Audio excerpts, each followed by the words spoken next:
Boa noite. Tô vendo que vocês estão entrando aí. Boa noite. Vamos aguardando umas pessoas irem chegando, né, pra gente poder começar nossa live de hoje.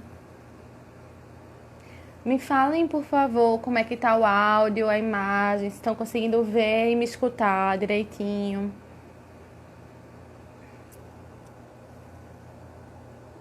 Boa noite. Estão conseguindo me escutar?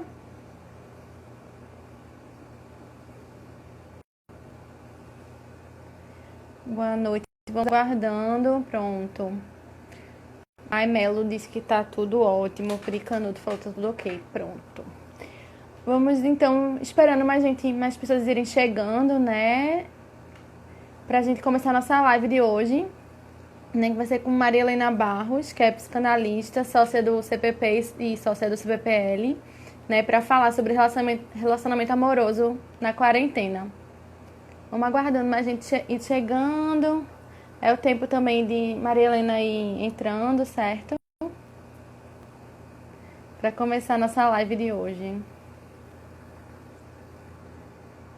Pronto, vários retornos que tá tudo direitinho, né? No áudio e na imagem, ótimo. Obrigada por avisarem. Vamos aguardar mais um pouquinho, né? Esperar Lena chegar também. E é bom que vai dando tempo de mais gente ir chegando e poder acompanhar desde o início, né? Boa noite para quem tá chegando agora. Vamos aguardando. Para começar a nossa live de hoje, certo? Vamos lá, nossos encontros agora que são semanais, né? Fricanuto dizendo aqui que saudade de estar pessoalmente, né, com a gente. Realmente, né, dá uma saudade. A gente tenta aqui aproveitando, né, no online, mas dá uma saudade de estar perto. Vamos aguardando. Vou aproveitar para ir relembrando, certo? O tema da nossa live de hoje, né, que é relacionamento amoroso na quarentena, né? Eu sou Clarice Buriti, psicóloga e sócia do CPPL, e hoje a live.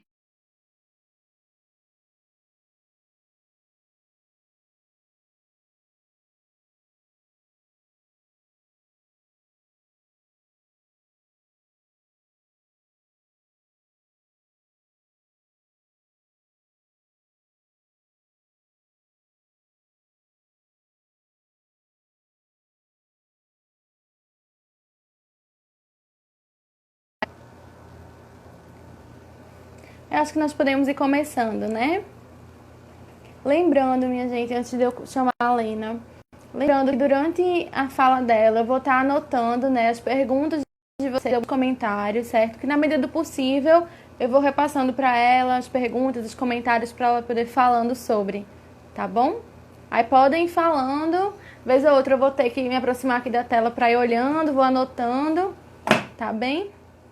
E dá tempo também de vocês chamarem outras pessoas que queiram ver a live, que vocês acham que pode ser interessante. Tá travando, certo? Vi que tá travando, vamos aguardar um pouquinho. Travando um pouco, certo? Melhorou ou continua travando ainda? Travou. Tá travando, certo? Deixa eu ver o que pode ser. Voltou, né? Pronto, eu vi que voltou. Ótimo, então.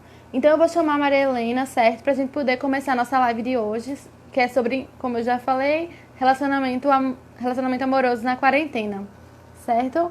Vou chamar a Helena pra gente poder começar.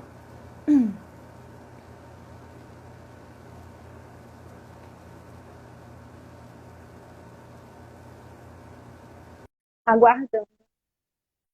Maria Helena chegar. Melhorou, né? Ótimo. Pronto. Oi, oi, Lena, boa noite. Oi, pessoal, boa noite, Clarice, tudo bem? Boa Já vi noite. que tem muitos amigos aí, que bom estar aqui, podendo conversar um pouquinho, né? Uhum. Espero que estejam bem nessa quarentena. Sim. Ok, vamos começar? É isso? Vamos, vamos, Ok. podemos ir. Bom, então eu espero que estejam todos bem na quarentena, que estejam podendo ser criativos, não é, para aguentar esse tempo de isolamento maior, que é uma coisa difícil, a gente tem que se reinventar, né? Aqueles que estão trabalhando um pouco melhor, mas enfim, são momentos muito inusitados para a gente, né?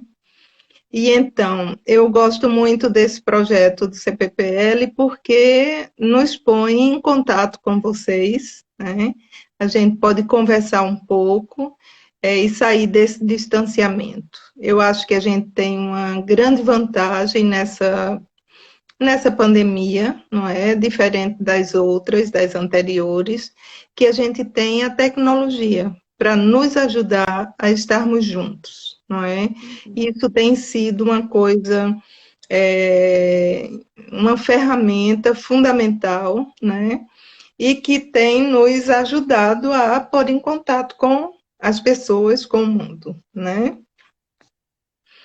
Pois bem, então, a gente pensou de conversar hoje sobre a questão das relações amorosas na pandemia. Acho Uhum. que é um pouco cedo para a gente saber, né,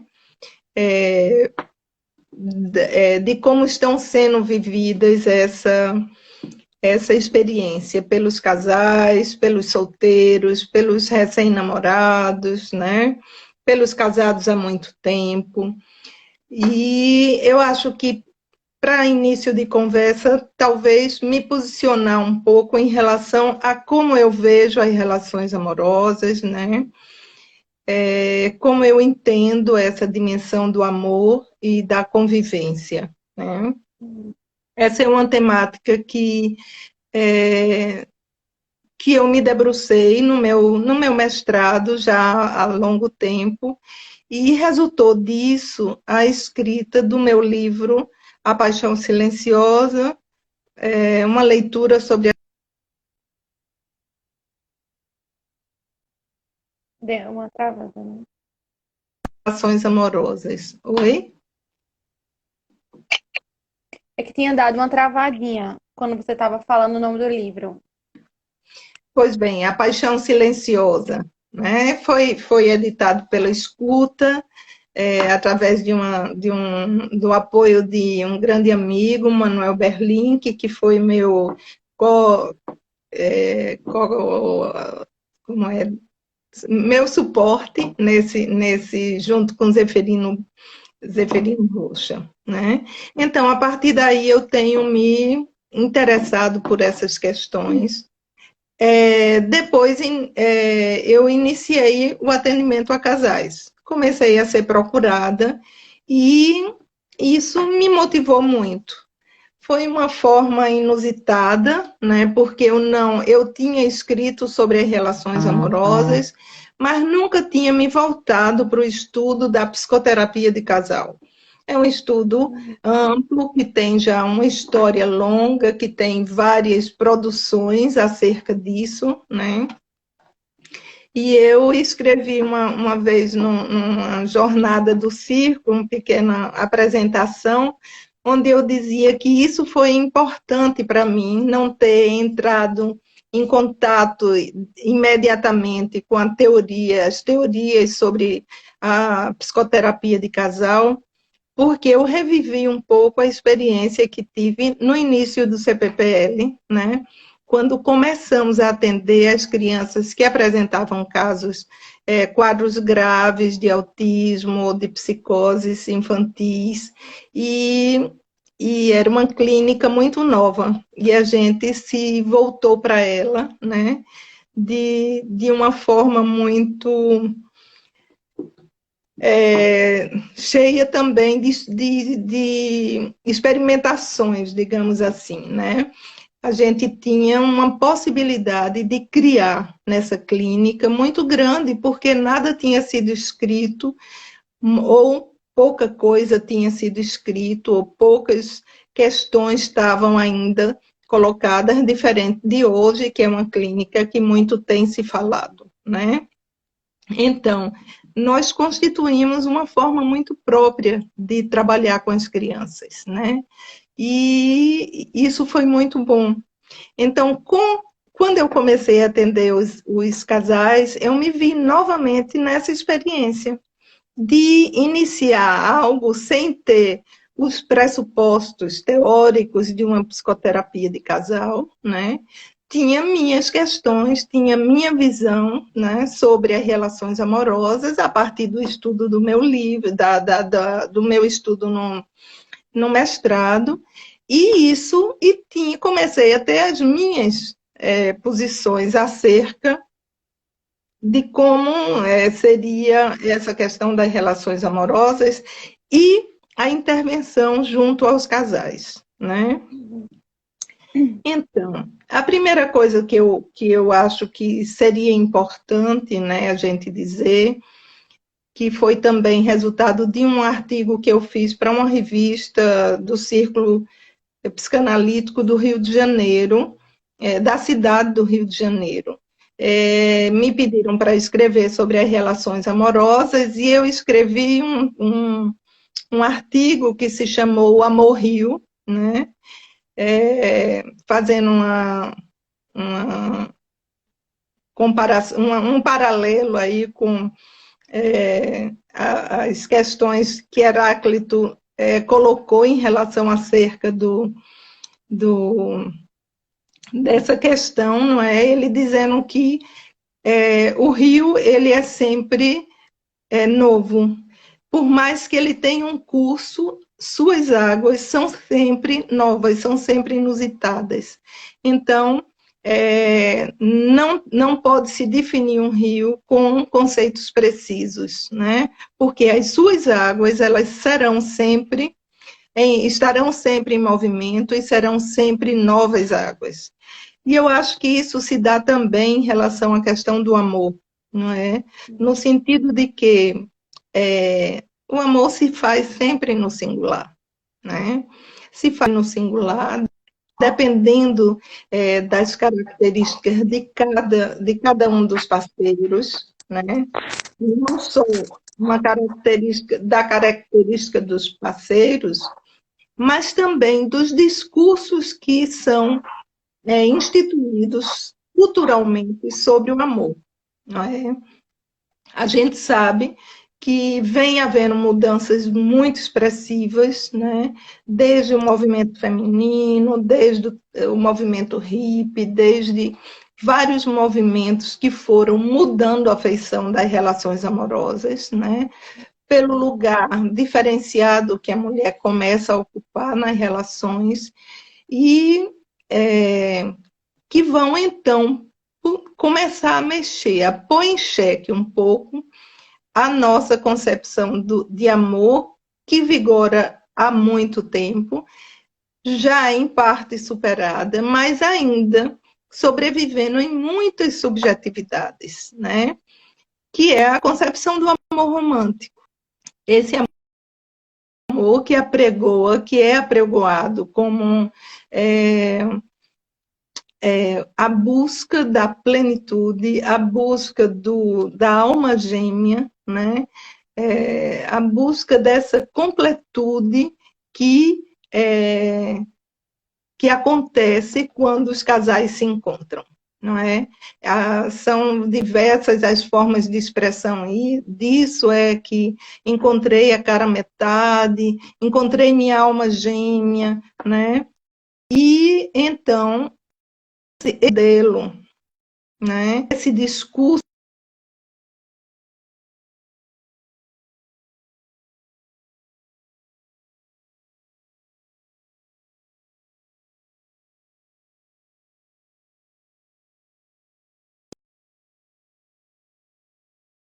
a partir da literatura que o amor começa a ter um peso, né? O amor começa a ter vigor, é a partir da literatura que empresta também às mulheres, né? A saída daquela posição dos casamentos obrigatórios, arranjados, casamento por tradição familiar, mais do que pelo amor. Né? Então, isso permitiu com que houvesse uma mudança, né? Nas relações amorosas, na forma de casamento, na forma da organização familiar, né? Que hoje já ampliou-se muito esse campo, né? Muito, enormemente. Eu acho que os casamentos gays têm mostrado isso, né? A possibilidade de pensar famílias de formas as mais diversas possíveis, né? Lena, Então, oi. oi, só um minutinho. É porque tinha dado uma travada novamente no teu vídeo, certo? Aí, aguardar um pouquinho as pessoas falarem pra gente se voltou ou não, Ok. certo? Pessoal, eu vi as mensagens de vocês, né, que tinha travado. Tinha um momento realmente que pra mim também o de Lena tinha travado, mas agora voltou. Eu queria saber, por favor, como é que tá? Se voltou pra vocês também ou ainda tá travado? Voltou, né? Já Eu não voltou. senti Pronto. aqui, não senti que tinha travado. Então, você Ah, faça um sinal quando travar, ok? Que eu tento. certo. Vamos ver. Não sei se Certo. perderam, então, algumas questões. Se... Bom, mas, enfim, que eu estava falando, então, dessas modificações e transformações que ocorreram nas relações familiares, né? E, obviamente, nas concepções de amor, né? Nas formas de relação que são instituídas. Entretanto, a gente tem, por outro lado, né, além da dimensão do amor romântico, a gente tem, por outro lado, o discurso instituído pela psicanálise acerca do amor, que muito ajudou e ajuda ainda hoje a compreender e a ajudar os parceiros a saírem das engrenagens em que estão amarrados, né, em função dessas questões, mas é também um discurso, qual o discurso freudiano básico, né? Que o amor, bom, nessa perspectiva das relações amorosas, né? O que é que ele vai dizer? Que as relações amorosas vão trazer em si a marca, né, das relações primárias, da mãe com a criança, da mãe com o bebê. Não é? E, num certo sentido, vão se estabelecer algumas formas de relação que são baseadas e têm sua ancoragem nessas experiências primeiro. Né? Ele vai falar da noção de apoio, enfim, isso não importa muito agora, mas ele vai falar, então, que o modelo das relações matrimoniais, das relações amorosas, estão ancorados nessas primeiras relações. Que, num certo sentido, a gente repete e busca encontrar aquilo que se teve na primeira infância, né? Lá nas fases iniciais da vida.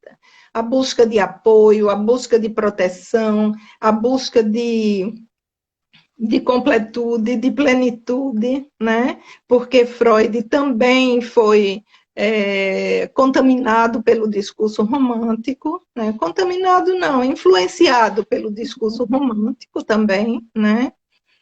Bom, enfim, então a gente está vendo que o discurso sobre o amor não é um único, são várias as possibilidades de compreensão. Esses discursos existentes nos ajudam, sim, nos ajudam a compreender os conflitos existentes nas relações amorosas, onde estão calcados esses conflitos, né? Nas repetições dessas experiências e o que é, então, que pode se fazer em relação a isso, né?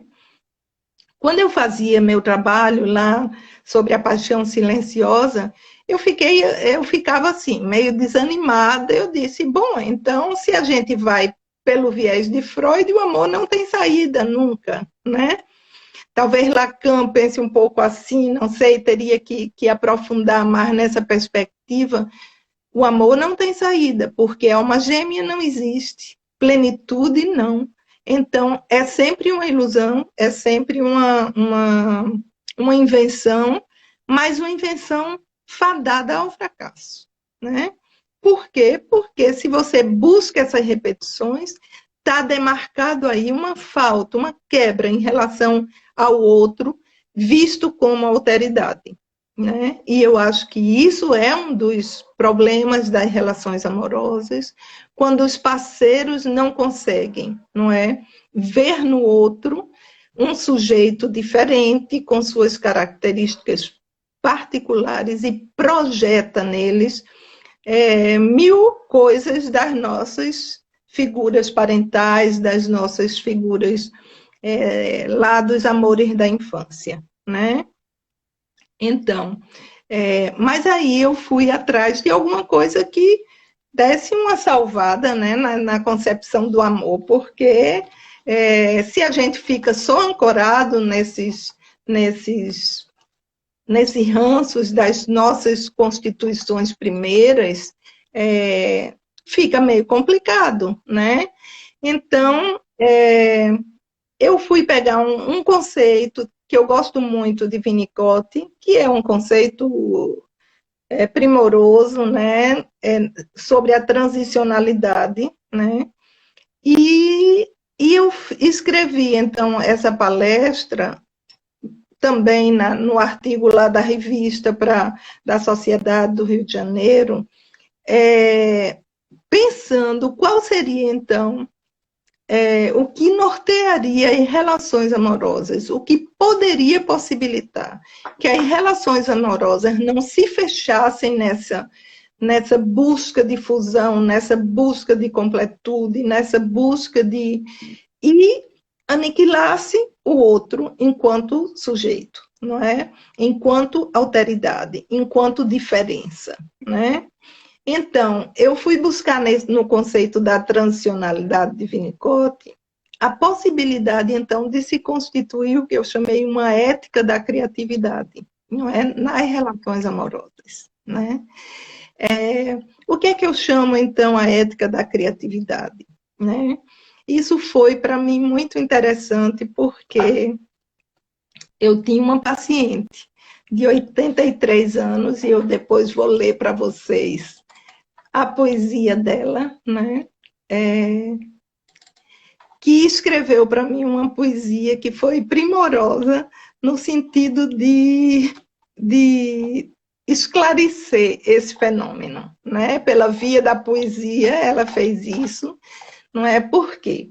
O que é que, então, se coloca? Que, de um lado, não é, o amor, o casamento, as relações amorosas, para se constituírem, elas precisam que os parceiros tenham projetos comuns, constituam um laço de intimidade, né? Constituam laços de sedução e atração na perspectiva da sensualidade.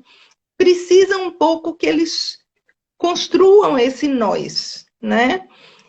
No entanto, Winnicott vai dizer que a criatividade é aquilo que faz com que cada um viva e sinta que tem um espaço genuíno seu, tem um espaço que é particular seu, não é? Que é próprio, não é? E que, num certo sentido, as relações amorosas buscam anular isso, né? Então, veja, se constitui aí um paradoxo, não é? Porque para você ser casado, você precisa ser um conjunto, né, onde você tem e constrói coisas em comum, projetos dos dois, né? Entrelaçamento entre os dois. E, por outro lado, você precisa se manter próprio, para que não ocorra o que ele vai falar, não é? Da dominação e da submissão, que são as grandes angústias que existem, uma das grandes angústias que existem na relação amorosa, né?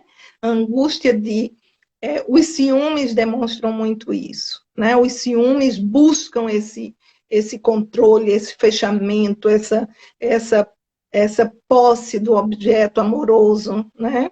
Que faz com que o outro se sinta sufocado, se sinta engolfado naquela relação, né? Então, nesse sentido, como dar conta desse paradoxo, né? Como fazer para se manter próprio, não é? Ser você mesmo, não é? Não se sentir submisso ou dominado ou sem ter realizações que você sinta como próprias suas, né? E ao mesmo tempo construir um projeto em comum, não é? Porque senão também não há casamento. Então, a vida do casal propõe, então, esse grande esforço no sentido de manter vivo em cada um o seu jeito genuíno de ser, não é? E, ao mesmo tempo, constituir com o parceiro essas formas de estar e partilhar coisas que são próprias aos dois, né? Que só acontecem com eles, que faz com que, então, se perdure uma relação, né?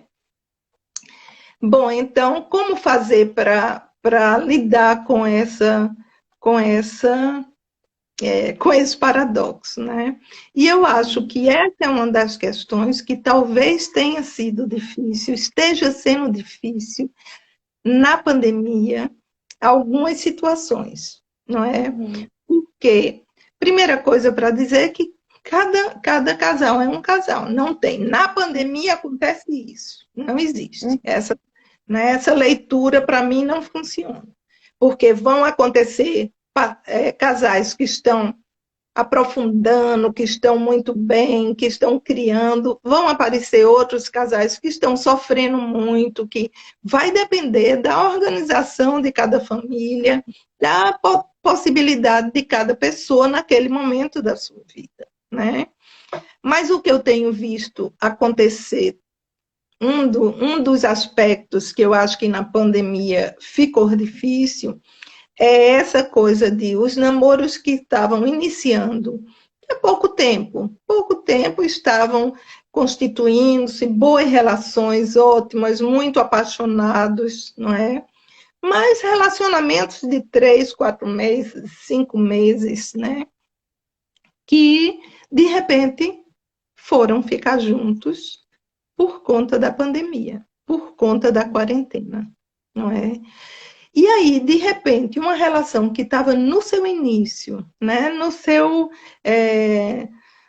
apaixonamento maior, mas com sua vitalidade no mundo, né? Porque as viagens, os passeios, as praias, os amigos estavam se conhecendo, estavam começando a constituir um vínculo, um laço, né? E aí, de repente, se viram casados. Casados, assim, né? Numa convivência de um casamento. Ou seja, a dimensão temporal necessária para a construção dessa intimidade, desse vínculo, desse estar juntos, de se acostumar com as manias do outro, de já terem estabelecidos alguns acordos, vão ter que fazer tudo apressadamente.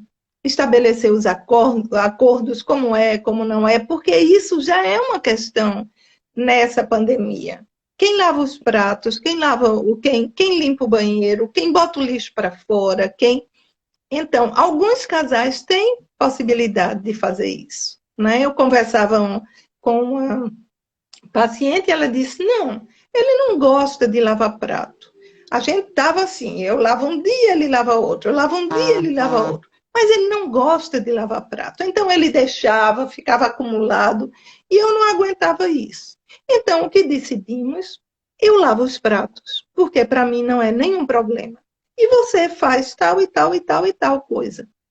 Ok? Isso são os acordos que são possíveis.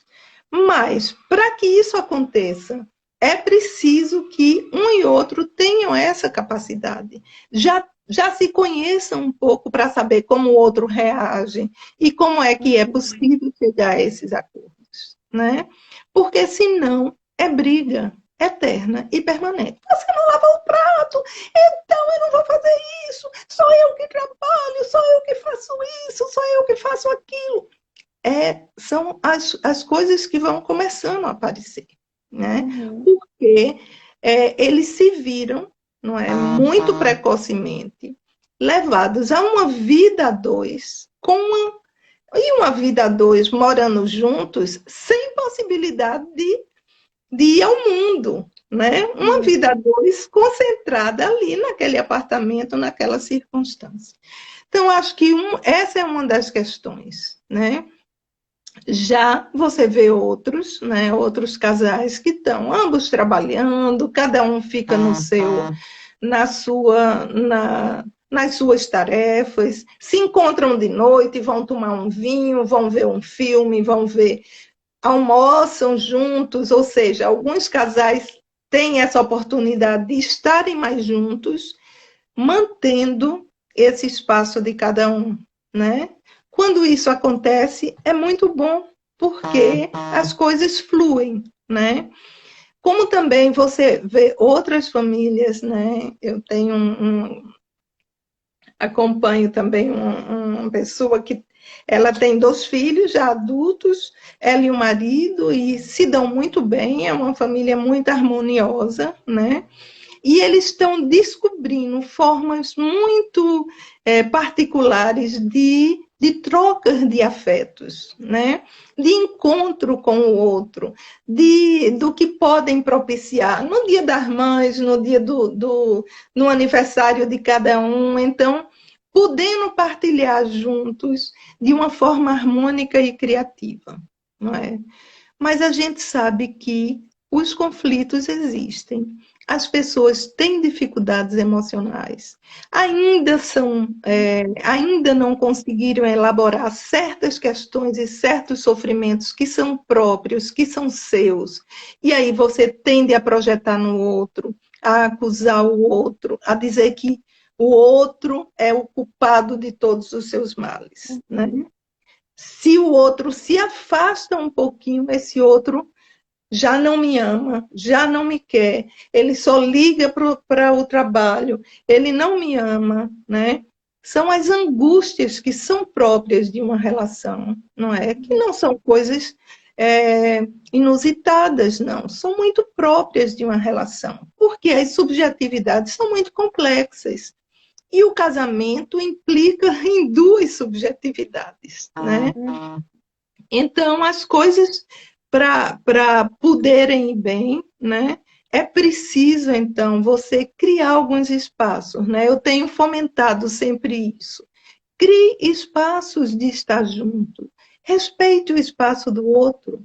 O outro quer fazer aquilo naquela hora. Procure fazer algo que seja seu, que você goste. Vá ler um livro, vá assistir um filme, vá ouvir uma música. E depois tem um momento de ficarem juntos, né? Essa possibilidade de transitar, porque é tão difícil para alguns? Pela fragilidade, pelas incertezas, pela convivência muito intensa, né? Por suas questões pessoais, as suas inseguranças, né, em relação à presença, à confiança no amor do outro, tudo isso são coisas que você constrói numa relação, né? Então, relação a 2 não é brincadeira, né? Não é brincadeira, eu digo assim, não é fácil, não é? É preciso encontrar o espaço da brincadeira para que possa, então, torná-la mais leve, né? Então, quando você está pressionado por uma incerteza em relação ao futuro, por uma incerteza em relação à própria relação, né, pelas angústias e fragilidades que esse momento vem desdobrando em cada um, né? Isso se reflete com certeza nas relações amorosas, né? Então, nesse sentido, é preciso, primeiro, respeito, não é? Respeito pelo outro significa ver que o outro tem uma forma de ser que é diferente da sua, uma forma de ser que não corresponde àquela que você deseja em todos os momentos. Tem coisas chatas no outro, tem coisas chatas e, bom, enfim, você vai ter que aceitar um pouco isso, né? Estabelecerem acordos, ó, aqui é o meu limite, isso daí eu não aguento, né? Se você respeite, porque aí eu não consigo aguentar. Então, para chegarem a esses acordos, é preciso ter essa dimensão do respeito, da responsabilidade com a felicidade do outro, com a preocupação com o outro, com o cuidado com o outro, não é? Porque o outro não é o nosso demônio. Muitas vezes o nosso demônio está dentro da gente mesmo. Desculpem falar em demônio nesse momento que estão se falando, as religiões estão, eu estou dizendo, os nossos conflitos, as nossas áreas obscuras, né? Eu peguei emprestado essa referência, mas nesse momento atual não é muito adequada. Então, as nossas áreas obscuras, as nossas fragilidades, né, que aparecem numa situação dessa, né? Então, o que aqui Winnicott vai dizer? Quando é que é possível haver esse encontro, né?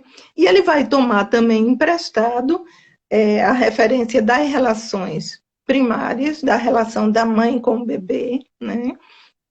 E ele vai dizer que há na relação mãe-bebê, na primeira fase da vida, a construção dessa ilusão de que são dois em um.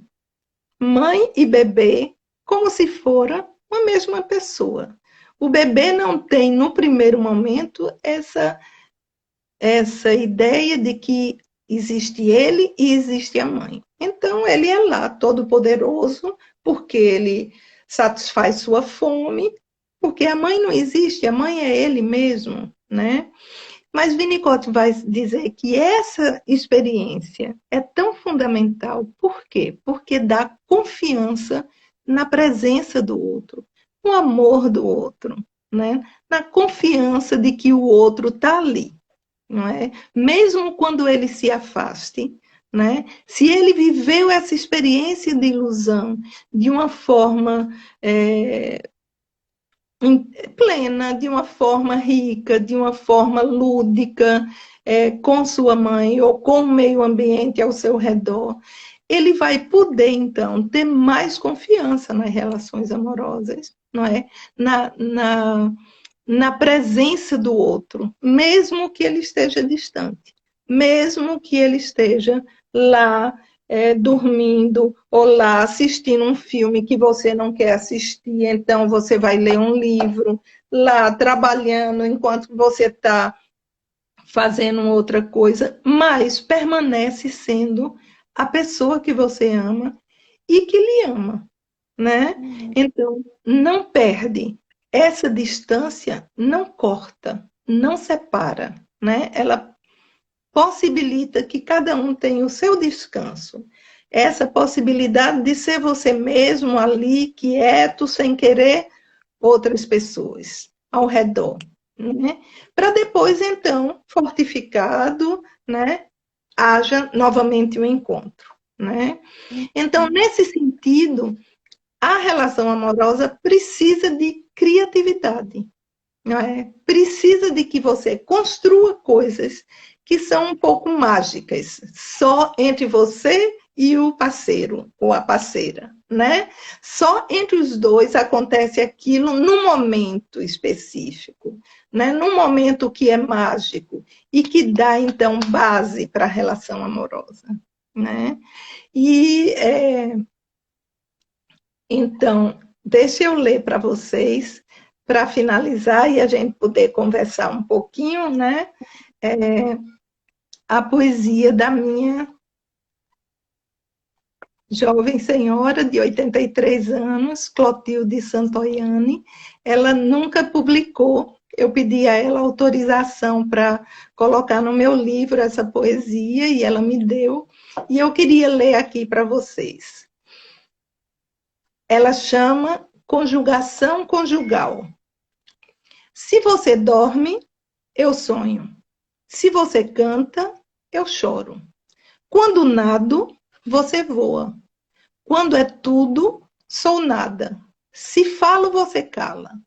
Se você pede, eu nego. Se você vem, eu vou. Se você é, não sou. Você vai de rum, eu de gin. É quase sempre assim. Mas, quando toca a música, eu danço, você dança. Eu canto, eu rio, eu choro, eu vivo. Você canta, ri, chora e vive.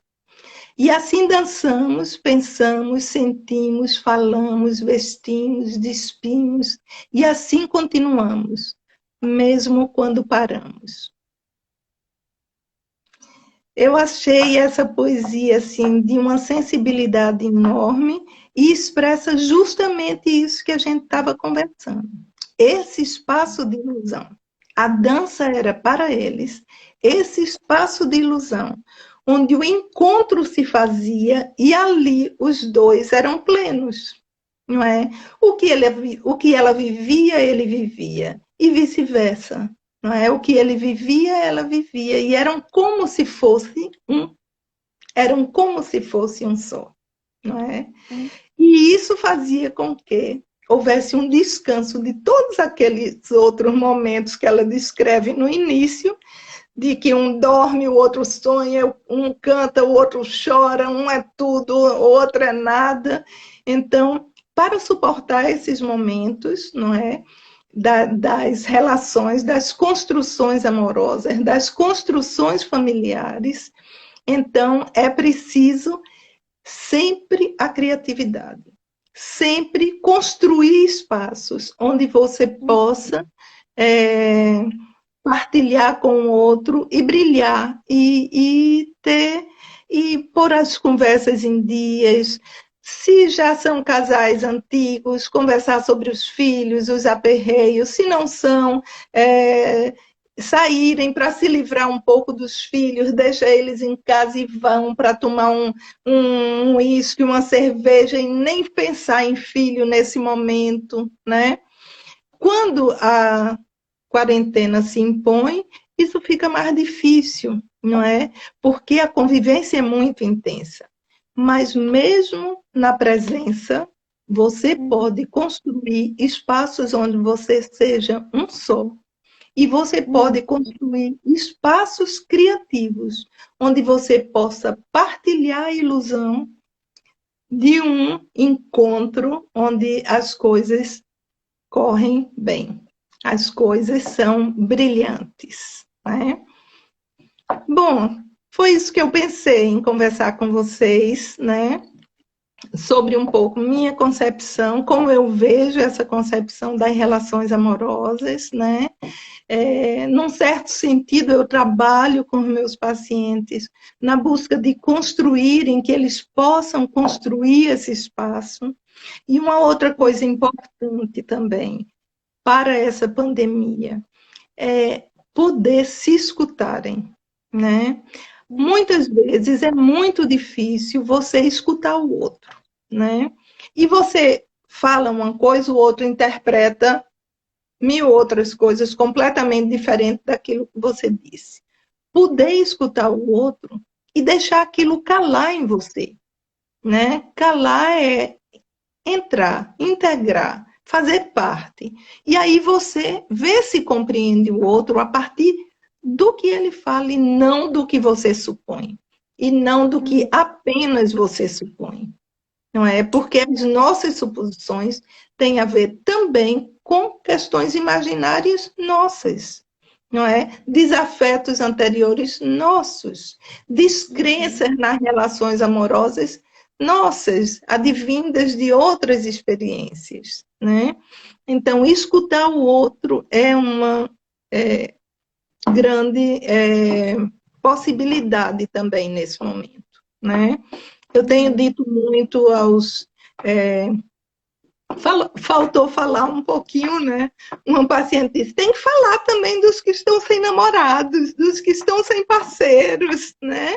Mas a gente pode ir falando isso na conversa, né? Que tem coisas interessantes por aí também. Ok?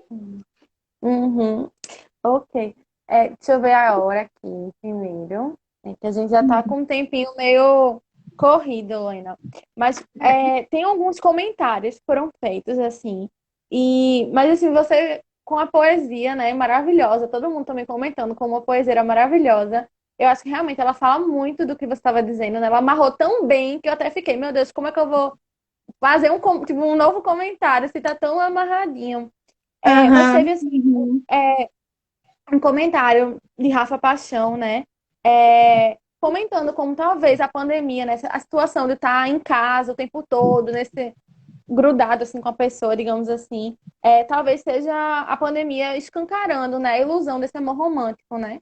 Como é ilusório Uhum. pensar que isso dá uma satisfação plena, né? Porque as pessoas estão em casa, presas, e acaba, se você não consegue Uhum. construir uma nova forma, né, de estar junto, sem se sobrepor, sem, enfim, Uhum.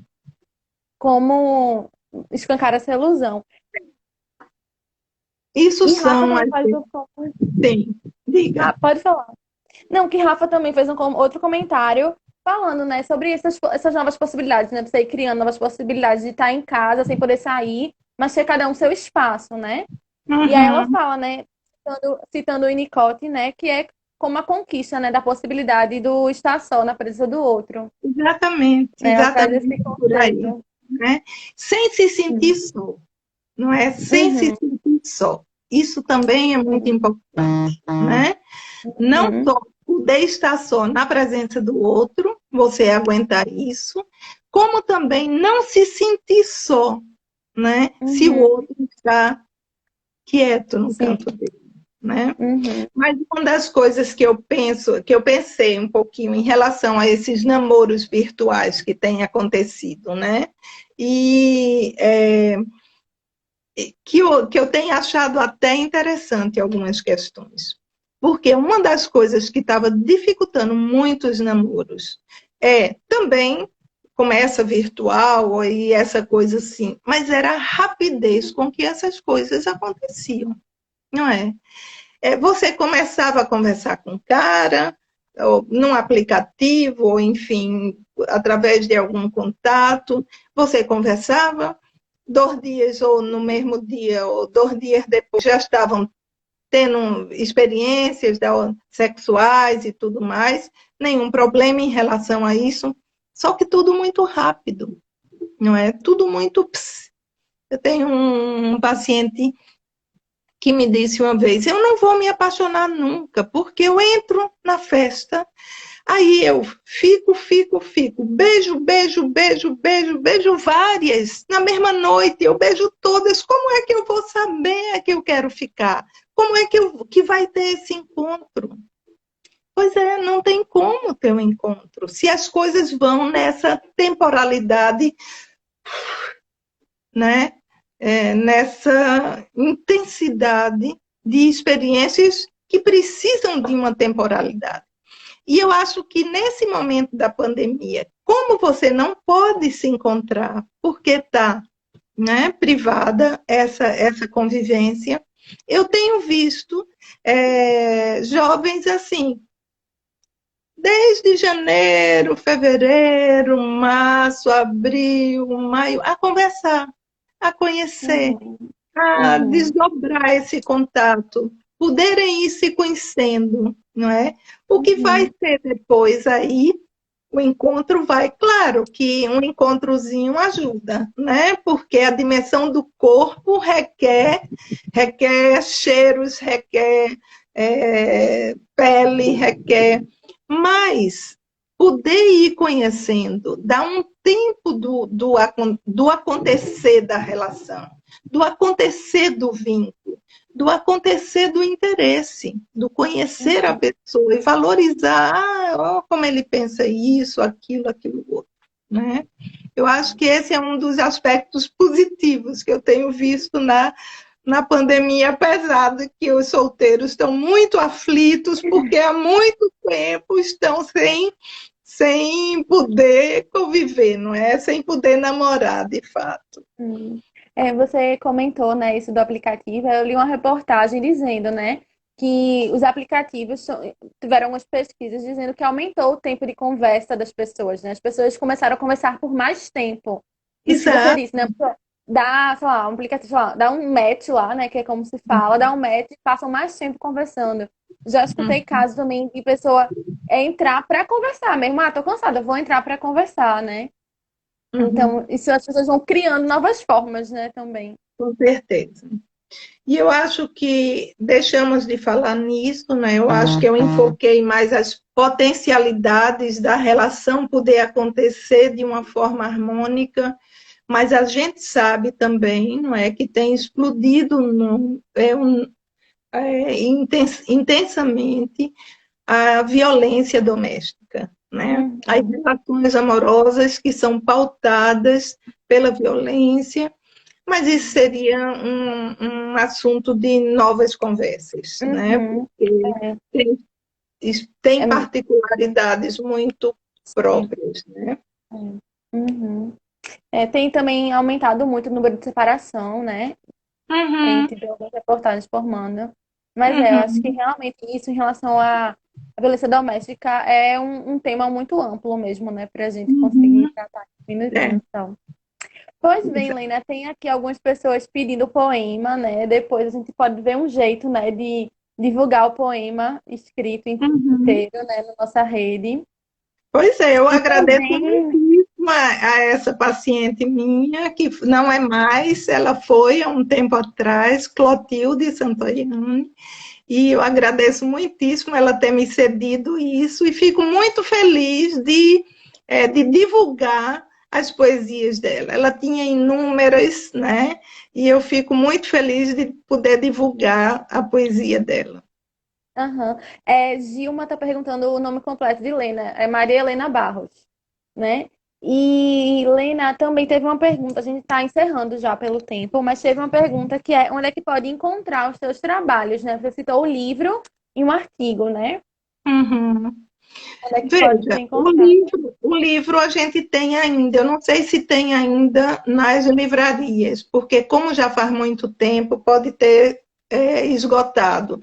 Mas ainda tem lá no CPPL, né? Quando tiver uma maleabilidade de trânsito, é, é possível adquirir lá o livro, né? Eu Uhum. ainda tenho alguns. O artigo foi publicado numa revista de uma sociedade do Rio de Janeiro, né? Mas enfim, eu posso tentar passar, se alguém se interessar, em contato por e-mail ou pelo Zap, é, que eu faço o acesso, Uhum. ok? Estão perguntando aqui, Bruno e outra pessoa perguntaram o nome do livro, é A Paixão Silenciosa, É, certo? Paixão Silenciosa. Pronto. Então acho que é isso, né, Helena, hoje. Obrigada, foi ótimo.